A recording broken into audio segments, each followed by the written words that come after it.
Hi, എല്ലാ ഉദ്യോഗാർത്ഥികൾക്കും competitive ക്രാക്കറിന്റെ general PSC ചാനലിലേക്ക് സ്വാഗതം. ഞാൻ സഞ്ജി.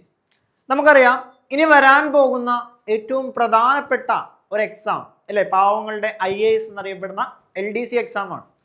ഈ വർഷ അവസാനത്തോടു കൂടി LDC എക്സാമിന്റെ നോട്ടിഫിക്കേഷൻ വരാനിരിക്കുകയാണ്. അപ്പോൾ തീർച്ചയായിട്ടും കഴിഞ്ഞ പ്രാവശ്യത്തെ LDC എക്സാമുകൾ കമ്പയർ ചെയ്യുമ്പോൾ അത്യാവശ്യം നല്ല ഒരു കട്ട് ഓഫ് റേഞ്ച് വന്ന ഒരു എക്സാമാണ്. അപ്പം അതുകൊണ്ട് തന്നെ നല്ല രീതിയിലുള്ള ഒരു പ്രിപ്പറേഷൻ ഇനി വരാൻ പോകുന്ന LDC എക്സാമുകൾക്ക് ആവശ്യമാണ്. അപ്പോൾ നമ്മൾ ഈ ഒരു സെക്ഷനിൽ LDC എക്സാമുകളെ കുറിച്ചുള്ള കൂടുതൽ ഡീറ്റെയിൽസ് അല്ലെ, LDC എക്സാമിന് വേണ്ടി എങ്ങനെ പ്രിപ്പയർ ചെയ്ത് തുടങ്ങണം തുടങ്ങിയ കാര്യങ്ങളെല്ലാമാണ് നമ്മൾ ഡിസ്കസ് ചെയ്യാനായിട്ട് പോകുന്നത്. നമുക്ക് നേരെ എന്ത് ചെയ്യാം, വീഡിയോയിലേക്ക് കിടക്കാം. അതിന് മുന്നോടിയായിട്ട് നമ്മുടെ കോമ്പറ്റേറ്റീവ് ക്രാക്കറിന്റെ ലേണിംഗ് ആപ്പ് നിങ്ങൾക്ക് പ്ലേ സ്റ്റോർ വഴിയും അല്ലെ ആപ്പ് സ്റ്റോർ വഴിയും ഡൗൺലോഡ് ചെയ്യാം. അല്ലെ, പ്ലേ സ്റ്റോറിൽ കോമ്പറ്റേറ്റീവ് ക്രാക്കർ എന്ന് സെർച്ച് ചെയ്ത് കഴിഞ്ഞാൽ ആപ്പ് നിങ്ങൾക്ക് ലഭ്യമാകും. നിങ്ങൾ ഡൗൺലോഡ് ചെയ്യുക. നിങ്ങൾക്ക് അവിടെ ഫ്രീ മോക്ക് ടെസ്റ്റുകൾ, മോക്ക് ലൈവ് ക്ലാസ്സുകൾ, അതേപോലെ തന്നെ എക്സാമുകൾ, ഫ്രീ എക്സാമുകൾ അല്ലെ, കറണ്ട് അഫേഴ്സുകളെല്ലാം നിങ്ങൾക്ക് ലഭിക്കുന്നതാണ്. അപ്പോൾ ഇത്തരം കണ്ടന്റുകൾ ഫ്രീ ആയിട്ട് ലഭിക്കാനായിട്ട് നമ്മുടെ ആപ്പ് ഡൗൺലോഡ് ചെയ്യാനായിട്ട് ശ്രമിക്കുക. ഓക്കെ, അതേപോലെ തന്നെ ഇനി വരാൻ പോകുന്ന LDC എക്സാം എങ്ങനെ പഠിച്ചു തുടങ്ങണം അല്ലെ, പലരും ആദ്യമായിട്ട് പഠിച്ചു തുടങ്ങുന്നവരുണ്ടാവും. ഇല്ല എങ്കിൽ ഓൾറെഡി LDC എക്സാമുകൾ എഴുതി അല്ലെ, കൃത്യമായിട്ട് പഠിക്കാതെ പോയി എക്സാം എഴുതുന്ന ഉദ്യോഗാർത്ഥികൾ ഉണ്ടാവും. അവരെല്ലാവരും എങ്ങനെ ഇനി വരാൻ പോകുന്ന LDC എക്സാമിന് വേണ്ടി പ്രിപ്പയർ ചെയ്യണം എന്നുള്ള കാര്യമാണ് നമ്മൾ ഡിസ്കസ് ചെയ്യാനായിട്ട് പോകുന്നത്. ആദ്യം നമുക്ക് LDC എക്സാമിനെ കുറിച്ച് മനസ്സിലാക്കാം.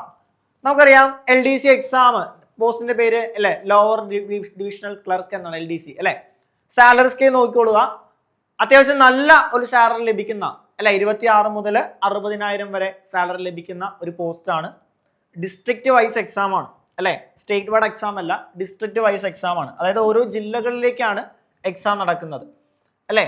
ഓരോ ജില്ലകൾ വൈസ് ആണ് എന്ത് ചെയ്യുന്നത്, എക്സാം നടക്കുന്നത്. ഡിസ്ട്രിക്ട് വൈസ് ആയിരിക്കും എക്സാം നടക്കുന്നത്. റാങ്ക് ലിസ്റ്റ് വരുന്നത് ഡിസ്ട്രിക്ട് വൈസ് ആയിരിക്കും.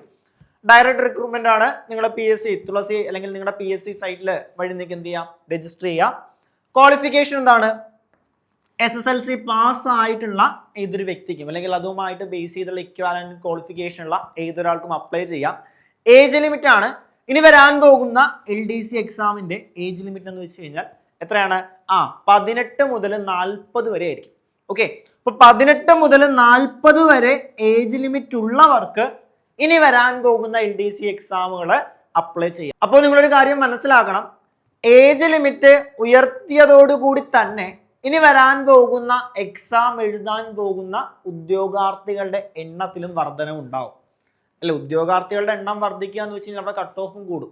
അപ്പൊ അതുകൊണ്ട് തന്നെ നല്ല രീതിയിലുള്ള പ്രിപ്പറേഷൻ ഇനി വരാൻ പോകുന്ന LDC എക്സാമിന് ആവശ്യമാണ്. കാരണം ഉദ്യോഗാർത്ഥികളുടെ എണ്ണം കൂടും അല്ലെ. 40 വരെ ഉള്ളവർക്ക് എക്സാം എഴുതാൻ സാധിക്കും. അപ്പൊ അതേ രീതിയിലുള്ള ഒരു കോമ്പറ്റീഷൻ നമുക്ക് പ്രതീക്ഷിക്കാം. ഇനി നമ്മുടെ LDCയുടെ ആ ഒരു സിലബസിലേക്ക് വരുമ്പോൾ എന്താണ്, ഇതാണ് നമ്മുടെ സിലബസ് എന്ന് പറയുന്നത് അല്ലെ. ഇതാണ് നമ്മുടെ മറ്റ് എക്സാമുകളെ കമ്പയർ ചെയ്യുമ്പോൾ അത്യാവശ്യം വാസ്റ്റ് ആയിട്ടുള്ള സിലബസ് ആണ് നമ്മുടെ LDC എക്സാമിനുള്ളത്. മാർക്ക് ഡിസ്ട്രിബ്യൂഷൻ കുറച്ച് വ്യത്യസ്തമാണ്. നോക്കിയാൽ മതി, നമുക്ക് GK നിന്ന് 50 മാർക്ക് നമുക്ക് GK വരുന്നുണ്ട്. GK എന്ന് പറഞ്ഞാൽ അവിടെ എല്ലാം വരുന്നുണ്ട്. എന്ത്, ഹിസ്റ്ററി, ജോഗ്രഫി, കോൺസ്റ്റിറ്റ്യൂഷൻ അല്ലെ, സുപ്രധാന നിയമങ്ങൾ, IT അല്ലെ, സയൻസ്, അതെല്ലാം കൂടെ കൂട്ടി 50 മാർക്ക് എടുത്ത് ആ ഒരു ഏരിയ GK 50 മാർക്കാണ്.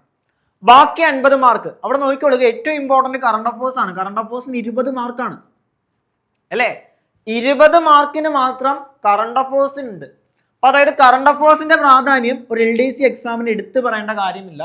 കൃത്യമായിട്ടുള്ള പത്രവായന അല്ലെ, ഇനി വരാൻ പോകുന്ന ദിവസങ്ങളിലാണെങ്കിലും കൃത്യമായിട്ടുള്ള ഒരു പത്രവായന നിങ്ങൾക്ക് ആവശ്യമാണ് അല്ലെ. ആ പത്രവായന ഉണ്ട് എങ്കിൽ, ഓരോ ദിവസവും ഉള്ള പത്രവായന ഉണ്ട് എങ്കിൽ, അല്ലെങ്കിൽ നടക്കുന്ന കാര്യങ്ങൾ വളരെ ഡീറ്റെയിൽഡ് ആയിട്ട് അറിയാമെങ്കിൽ അല്ലെ, കേരളം, ഇന്ത്യ, ലോകം ഉൾപ്പെടെയുള്ള കാര്യങ്ങളെ കുറിച്ച് വ്യക്തമായിട്ടുള്ള ധാരണ ഉണ്ട് എങ്കിൽ നിങ്ങൾക്ക് 20 മാർക്ക് വളരെ ഈസി ആയിട്ട് സ്കോർ ചെയ്യാം.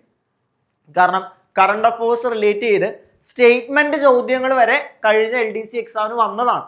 അപ്പൊ അതുകൊണ്ട് തന്നെ ഈ 20 മാർക്ക് നമുക്ക് ഉറപ്പിക്കാനായിട്ട് കൃത്യമായിട്ടുള്ള ഒരു പത്രവായന നിങ്ങൾക്ക് അനിവാര്യമാണ്. ആ ഒരു ശീലം ഇല്ലാത്തവർ അത് തന്നെ അല്ലെങ്കിൽ അത് തുടങ്ങാനായിട്ട് ശ്രമിക്കുക. ഓക്കെ, പിന്നീടാണ് മാത്സും mental ability. Maths mental ability 5+5 ആണ്. മാത്സിന് 5 മാർക്ക്, മെന്റൽ എബിലിറ്റി 5 മാർക്ക്. അങ്ങനെ total maths mental ability 10 mark നമുക്ക് അവിടെ സ്കോർ ചെയ്യാം അല്ലെ. പഠിച്ചു കഴിഞ്ഞാൽ PYQs ബേസ് ചെയ്ത് പഠിച്ചു കഴിഞ്ഞാൽ 10 മാർക്ക് ഈസി ആയിട്ട് സ്കോർ ചെയ്യാം. പിന്നീടാണ് ജനറൽ ഇംഗ്ലീഷ് വരുന്നത്. ജനറൽ ഇംഗ്ലീഷ് എന്ന് പറയുമ്പോൾ അവിടെ 10 മാർക്ക് വരുന്നുണ്ട്. മലയാളം എന്ത് ചെയ്യുന്നുണ്ട്, 10 മാർക്ക് വരുന്നുണ്ട്. കണ്ടോ? അപ്പൊ ടോട്ടല് മാർക്ക് നോക്കുവാണെങ്കിൽ 50 മാർക്ക് എന്ന് പറയുന്നത് പൊതുവിജ്ഞാനം അല്ലെങ്കിൽ GK ആണ്. ബാക്കി 50 മാർക്ക് എന്ന് പറയുന്നത് അവിടെ current affairs, maths, English, Malayalam എന്നിങ്ങനെ പോകും. അപ്പൊ നമ്മുടെ ആ സിലബസിന്റെ കോർ നമുക്ക് ഓൾറെഡി മനസ്സിലാവും. ഒരു എക്സാമിനെ പഠിക്കുന്നതിന് മുമ്പ് അവയുടെ സിലബസിന്റെ കോർ മനസ്സിലാക്കുക എന്നുള്ളതാണ്. ഇതാണ് ആ ഒരു സിലബസിന്റെ കോർ അല്ലെ. കാരണം ഈ ഒരു ഭാഗം നമുക്ക് പഠിച്ചു തീർക്കാം. കറണ്ട് അഫയേഴ്സ് കൃത്യം ഓരോ ദിവസവും ഉള്ള പത്രവായനയും അല്ലെ ഉണ്ടെങ്കിൽ കറണ്ട് അഫയേഴ്സിന് മാർക്ക് സ്കോർ ചെയ്യാം ഇനി മുതലുള്ള. അതേപോലെ തന്നെ മാത്സ് പഠിച്ചു തീർക്കാൻ പറ്റുന്ന ഒരു സിലബസ് ആണ് മാത്സിനുള്ളത്. ഇംഗ്ലീഷ് പഠിച്ചു തീർക്കാൻ പറ്റുന്ന ഒരു സിലബസ് ആണ് ഇംഗ്ലീഷിനുള്ളത്. ഇംഗ്ലീഷിന്റെ തന്നെ ചിലപ്പോൾ നമുക്ക് മാർക്ക് പോകുന്ന ഏരിയാസ് ഉണ്ട്. ആന്റോണിമൻ, സിനോണിമൻ അങ്ങനെയുള്ള വൊക്കാബുലറി ബേസ് ചെയ്യുന്ന കാര്യങ്ങൾക്ക് ചിലപ്പോൾ നമുക്ക് മാർക്ക് സ്കോർ ചെയ്യാൻ സാധിച്ചെന്ന് വരില്ല. എങ്കിൽ നമുക്ക് പഠിക്കാം. അല്ല കുറെ ഭാഗങ്ങളൊക്കെ നമുക്ക് PYQ ബേസ് ചെയ്ത് പഠിക്കാൻ പറ്റും. മലയാളം മാർക്ക് സ്കോർ ചെയ്യാൻ പറ്റിയ ഏരിയ ആണ്. ഈ ഒരു ഏരിയ പഠിച്ച് തീർക്കാൻ പറ്റുന്ന ഏരിയ ആണ് ഈ 50 മാർക്ക്. ഈ പഠിച്ച് തീർക്കാൻ പറ്റുന്ന ഏരിയ വളരെ കൃത്യമായിട്ട് സമയമെടുത്ത് വൃത്തിയായിട്ട് പഠിക്കുക. അതായിരിക്കണം നമ്മുടെ സ്ട്രാറ്റജി. പിന്നെ ബാക്കി വരുന്ന GK സെക്ഷൻ ആണ്. അത് വളരെ വാസ്റ്റ് ആയിട്ടുള്ള GK ആണുള്ളത്. അപ്പൊ ആ GK സെക്ഷനിൽ എന്തൊക്കെ വരുമെന്ന് ചോദിച്ചു കഴിഞ്ഞാൽ ആ GK സെക്ഷന്റെ മാർക്ക് ഡിസ്ട്രിബ്യൂഷൻ ഇങ്ങനെയാണ്. നോക്കിക്കൊള്ളുക. GKയിലേക്ക് വരുന്നതിന് മുമ്പ് നമ്മൾ ഓൾറെഡി പറഞ്ഞു അല്ലെ, നമ്മുടെ കറണ്ട് അഫയേഴ്സിന് 20 മാർക്കാണ് വരുന്നത്. ജനറൽ ഇംഗ്ലീഷിന് 10 മാർക്കാണ്, മലയാളത്തിന് 10 മാർക്കാണ്. ബാക്കിയാണ് GK വരുന്നത് അല്ലെ. എന്താണ് ഈ ജീവശാസ്ത്രം, പൊതുജനാരോഗ്യം 6 മാർക്ക് എടുത്ത് നമുക്ക് അവിടെ വരുന്നുണ്ട്. ജീവശാസ്ത്രവും പൊതുജനാരോഗ്യവും അല്ലെ 6 മാർക്ക് നമുക്ക് അവിടെ നിന്ന് സ്കോർ ചെയ്യാം. രണ്ടും കൂടെ ജീവശാസ്ത്രവും പൊതുജനാരോഗ്യം. അതേപോലെ തന്നെ ചരിത്രം എന്ന് പറയുമ്പോൾ Kerala history, Indian history, world history. ഭൂമിശാസ്ത്രം Kerala geography, Indian geography, world geography. Constitution പഠിച്ചു തീർക്കാൻ പറ്റും, കോൺസ്റ്റിറ്റ്യൂഷനൊക്കെ. എക്കണോമിക്സ് അതും പഠിച്ചു തീർക്കാൻ പറ്റും. കേരളം ഭരണം, ഭരണ സംവിധാനം, കേരള ഗവേണൻസ്. കലാകായികം, സാഹിത്യം, സംസ്കാരം അല്ലെ. അതേപോലെ തന്നെ സുപ്രധാന നിയമങ്ങൾ.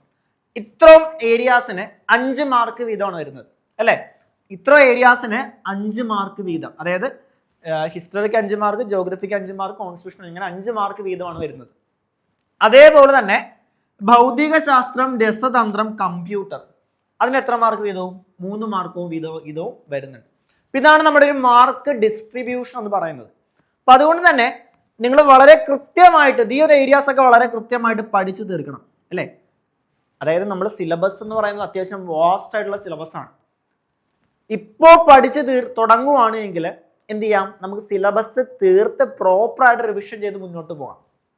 നമ്മൾ പലരും ഈ പറഞ്ഞ PSC എക്സാമിന് അല്ലെങ്കിൽ നമ്മൾ കാണിക്കുന്ന ഒരു തെറ്റ് എന്താണെന്ന് ചോദിച്ചു കഴിഞ്ഞാൽ നമ്മൾ ചുമ്മാ പഠിച്ച് മാത്രം പോകും. പഠിച്ചു പോകുന്നതിലല്ല കാര്യം, പഠിക്കുന്ന കാര്യങ്ങൾ റിവിഷൻ ചെയ്യുന്നതിലാണ് കാര്യം അല്ലെ. ചുമ്മാ പഠിച്ചു പോയിട്ട് കാര്യമില്ല. സിലബസ് തീർക്കാനായിട്ട് പഠിച്ചു പോയിട്ട് കാര്യമില്ല. പഠിക്കുന്ന കാര്യങ്ങൾ പ്രോപ്പർ ആയിട്ടുള്ള റിവിഷൻ ആവശ്യമാണ്. റിവിഷൻ ഉണ്ടെങ്കിൽ മാത്രമേ നിങ്ങൾക്ക് ഒരു റാങ്ക് ലിസ്റ്റ് ഉൾപ്പെടാനായിട്ട് സാധിക്കുകയുള്ളൂ. ഓക്കെ, അപ്പൊ റിവിഷൻ അത്രമാത്രം ഇമ്പോർട്ടൻ്റ് ആണ്. ഇനി നമുക്ക് എങ്ങനെ പഠിച്ചു തുടങ്ങാം അല്ലെ. ആദ്യമായിട്ട് പഠിച്ചു തുടങ്ങുന്നവരുണ്ടാവും, ഓൾറെഡി എക്സാമുകൾ അറ്റൻഡ് ചെയ്യുന്നവരുണ്ട് അല്ലെ, കൃത്യമായിട്ട് ഒരു പഠനത്തിനോട് ഒരു സ്റ്റാർട്ടിങ് കിട്ടാത്തവരുണ്ടാവും. അപ്പൊ അവരെല്ലാവരും എങ്ങനെ പഠിച്ചു തുടങ്ങാം? അപ്പോൾ ഓൾറെഡി ഞാൻ പറഞ്ഞു, ആദ്യം നിങ്ങൾ പഠിച്ചു തീർക്കേണ്ടത് SCRT ആണ്. 5 മുതൽ 10 വരെയുള്ള മാറ്റം വന്ന SCRTയുടെ സയൻസ്, സോഷ്യൽ സയൻസ് എന്നീ ഭാഗങ്ങൾ വളരെ കൃത്യമായിട്ട് പഠിച്ചു തീർക്കുക. സയൻസ്, സോഷ്യൽ സയൻസ് മാത്രം പഠിച്ചാൽ മതിയോ? ഇല്ല. അവിടെ ഇംഗ്ലീഷിന്റെ വൊക്കാബുലറി അല്ലെ, ടെക്സ്റ്റിന്റെ ഏറ്റവും അവസാനം വൊക്കാബുലറീസ് ഉണ്ടാവും. മലയാളത്തിന്റെ ഏറ്റവും അവസാനം നിഘണ്ടു എന്ന് പറഞ്ഞ ഏരിയ, അവിടെ അതൊക്കെ കൃത്യമായിട്ട് വായിച്ചു നോക്കണം. അതേപോലെ തന്നെ കറണ്ട് അഫയേഴ്സിന് പ്രാധാന്യം കൊടുക്കണം. LDC പോലൊരു എക്സാമിന് കറണ്ട് അഫയേഴ്സിന് ഇമ്പോർട്ടൻ്റ് ആയിട്ട് പ്രാധാന്യം കൊടുക്കണം. കാരണം 20 മാർക്ക് കറണ്ട് അഫയേഴ്സ് ഉണ്ട്. പിന്നീട് മാത്സ്, മലയാളം, ഇംഗ്ലീഷ് അല്ലെ, ഇത് ആദ്യം നമ്മൾ പഠിച്ചു തീർക്കണം. മാത്സ്, മലയാളം, ഇംഗ്ലീഷും ഒക്കെ പഠിച്ചു തീർക്കാൻ പറ്റുന്ന സിലബസ് ആണ്. വളരെ കൃത്യമായിട്ട് ആദ്യം പഠിച്ചു തീർക്കണം. ഓക്കെ, അതേപോലെ തന്നെ PYQs ഒരു വീക്കില് ഒരു PYQ എങ്കിലും നിങ്ങൾ ചെയ്ത് നോക്കുക. PYQ ചെയ്ത് നോക്കുമ്പോൾ നിങ്ങൾക്ക് അത് കൃത്യമായിട്ട് മനസ്സിലാക്കാം ഏതൊക്കെ ഏരിയ നിന്നാണ് ചോദ്യം വരുന്നത് എന്ന്. ഫോക്കസ് ചെയ്യേണ്ട ഏരിയാസ് ഏതാണെന്ന് നിങ്ങൾക്ക് കൃത്യമായിട്ട് മനസ്സിലാക്കാനും അതിനനുസരിച്ച് നിങ്ങൾക്ക് പഠിക്കാനും സാധിക്കും. കണ്ടോ? അതേപോലെ തന്നെ റിവിഷൻ മറ്റൊരു ഏറ്റവും ഇമ്പോർട്ടൻ്റ് ആയിട്ടുള്ള ഒരു പ്രധാനപ്പെട്ട കാര്യമാണ്. ഈ കാര്യങ്ങൾ ഫോക്കസ് ചെയ്തുകൊണ്ടുള്ള ഒരു പഠനമായിരിക്കണം നിങ്ങൾ മുന്നോട്ട് വെക്കേണ്ടത്. എങ്കിൽ മാത്രമേ എക്സാമിന് മുന്നേ നമ്മൾ സിലബസ് തീർത്ത് പ്രോപ്പറായിട്ട് റിവിഷൻ നമ്മൾ നടത്തണം. നോട്ടിഫിക്കേഷന് മുന്നേ, ഡിസംബറോട് കൂടി നോട്ടിഫിക്കേഷൻ വരും, ഇനി ഒരു 6 മാസമുണ്ട്. അതിനു മുന്നേ സിലബസ് കംപ്ലീറ്റ് തീർത്ത് നമ്മൾ ഒരു വട്ടം റിവിഷൻ ചെയ്യണം. എക്സാമിന് മുന്നോടിയായിട്ട് 2 തവണയെങ്കിലും റിവിഷൻ ചെയ്ത് PYQ എല്ലാം അറ്റൻഡ് ചെയ്ത് പ്രോപ്പറായിട്ട് പോവുകയാണെങ്കിൽ 2027 അവസാനത്തോടു കൂടി നിങ്ങൾക്ക് നേടാം, അല്ലെങ്കിൽ 2028 ആരംഭത്തോടു കൂടി നിങ്ങൾക്കും എന്ത് നേടാം? ഒരു ഗവൺമെന്റ് ജോലി എന്ന് പറയുന്ന ഒരു സ്വപ്നം നേടിയെടുക്കാം. നിങ്ങളൊരു കാര്യം എപ്പോഴും മനസ്സിലാക്കണം, ഒരു ഗവൺമെന്റ് ജോലി നേടുക എന്ന് പറയുന്നത് അല്ലെ പെട്ടെന്ന് നടക്കുന്ന ഒരു കാര്യമല്ല. അന്ന് ഒരുപാട് കാര്യങ്ങൾ ചെയ്യേണ്ടതുണ്ട് അല്ലെ, കൃത്യമായിട്ട് നമ്മൾ എഫോർട്ട് ഇടേണ്ടതുണ്ട്, പഠിക്കേണ്ടതുണ്ട് അല്ലെ. ഇതങ്ങനെ ഒരുപാട് കാര്യങ്ങൾ ചെയ്യേണ്ട ഒരു ലോങ് പ്രോസസ്സാണ്. അപ്പൊ അത് പതിയെ പതിയെ നമ്മൾ കേട്ടിട്ടുണ്ട്, പയ്യെ തിന്നാൽ പനയും തിന്നാം. അപ്പൊ അതേപോലെ തന്നെ പതിയെ പതിയെ ഓരോ ദിവസവും പഠിക്കേണ്ട ഭാഗങ്ങൾ കൃത്യമായിട്ട് പഠിച്ച് മുന്നോട്ട് പോവുകയാണ് എങ്കിൽ എന്ത് ചെയ്യാം? ഈ പറയുന്ന LDC എന്ന് പറയുന്ന ഒരു എക്സാം നിങ്ങൾക്ക് വളരെ ഈസി ആയിട്ട് ക്രാക്ക് ചെയ്യാം. ഒരിക്കലും ഇതെന്തല്ല, ബാലി കയറാൻ മലയല്ല. നമ്മൾ അങ്ങനെ ചിന്തിക്കാനും പാടില്ല. ഓരോ ദിവസവും ഓരോ ഭാഗം വീതം പഠിച്ച് തീർക്കുവാണ് എങ്കിൽ സിലബസ് ഈസി ആയിട്ട് കവർ അപ്പ് ചെയ്യാം. ഓക്കെ അല്ലേ?